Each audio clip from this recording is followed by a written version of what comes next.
Khelo India fit ఇండియాలో భాగంగా యువకులకు పలు క్రీడా పోటీలను నిర్వహించాలన్న ఉద్దేశంతో మల్కజ్గిరి పార్లమెంటు నియోజకవర్గంలో పలు క్రీడా పోటీలు నిర్వహించనున్నట్లు మల్కజ్గిరి పార్లమెంట్ బీజేపీ టికెట్ ఆశిస్తున్న ఢిల్లీ పబ్లిక్ స్కూల్స్ పల్లవి స్కూల్స్ చైర్మన్ మల్క కొమరయ్య తెలిపారు.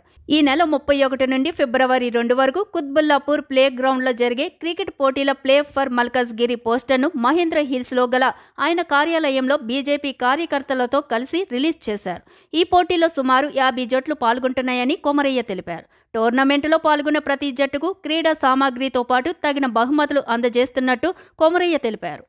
నరేంద్ర మోడీ గారి గవర్నమెంట్ బీజేపీ గవర్నమెంట్ వచ్చి ఇప్పుడు 10 years టైంలో స్పోర్ట్స్ కొరకు Khelo India and fit India అనే మూమెంట్ లాగా తీసుకొచ్చి ఇన్ని రోజులు పాత గవర్నమెంట్స్ ఎప్పుడైతే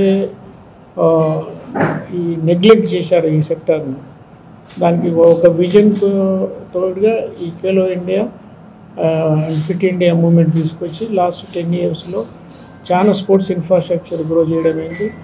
ఆ ఇన్ఫ్రాస్ట్రక్చర్లో భాగంగా స్పోర్ట్స్ ఫెసిలిటీస్, స్పోర్ట్స్ ఆడడము, తర్వాత వాళ్ళకి ట్రైనింగ్ చేయడము, తర్వాత మన పీఈటీ టీచర్స్ను రిక్రూట్ చేయడము, పీఈటీ మన కోచెస్కు, మన ఓల్డ్ ఒలింపియన్స్, వరల్డ్ ప్లేయర్స్ని అందరికీ కూడా ఇంపార్టెన్స్ ఇచ్చి స్పెషల్ ట్రైనింగ్ చేసి అందులో భాగంగానే రీసెంట్గా ఏషియన్ గేమ్స్ కానీ రీసెంట్గా వరల్డ్ ఛాంపియన్షిప్లు అన్నిటిలో మన ఇండియా రిప్రజెంటేషన్ బాగా ఇంప్రూవ్ అయింది, పార్టిసిపేషన్ బాగా ఇంప్రూవ్ అయింది, ప్రైజెస్ కూడా బాగా ఇంప్రూవ్ అయింది.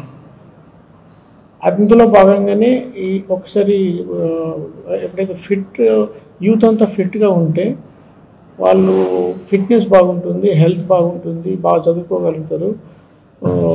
తర్వాత వాళ్ళ మన మెంటల్ స్టెబిలిటీ, హెల్త్ స్టెబిలిటీ అంత ఇంప్రూవ్ అవుతుంది. అప్పుడు మన హెల్త్ ఎక్స్పెండిచర్ కూడా బాగా తగ్గిపోతుంది. అందులో మెయిన్ ఉద్దేశంగా ఇప్పుడు నెక్స్ట్ 10 years కూడా మోడీ గారు ఫిజికల్ ఎడ్యుకేషన్ మీద ఒక స్పెషల్ ఫోకస్ పెట్టారు. అయితే ఇప్పుడు ఎకనామీని ఏ విధంగా గ్రో చేయాలని ఎకనామిక్ రిఫార్మ్స్ తీసుకొచ్చారో అదేవిధంగా అన్ని డెవలప్మెంట్స్ ఏ విధంగా చేస్తూ ఉన్నారో స్పోర్ట్స్ ఎడ్యుకేషన్ కూడా డెవలప్ చేయాలని దానికి ఇప్పుడు ఎన్ఈపీ 2020 ఎడ్యుకేషన్ పాలసీ అయితే న్యూ ఎడ్యుకేషన్ పాలసీ తీసుకొచ్చారో అదేవిధంగా ఎడ్యుకేషన్ పాలసీ, స్పోర్ట్స్ పాలసీ కూడా తీసుకొచ్చి దాన్ని ఇండియాలో ఒక నెక్స్ట్ 20 yearsలో స్పోర్ట్స్లో కూడా మనం వన్ ఆఫ్ ది బెస్ట్ కంట్రీగా డెవలప్ కావాలనే పాలసీతో ముందుకెళ్తున్నాం.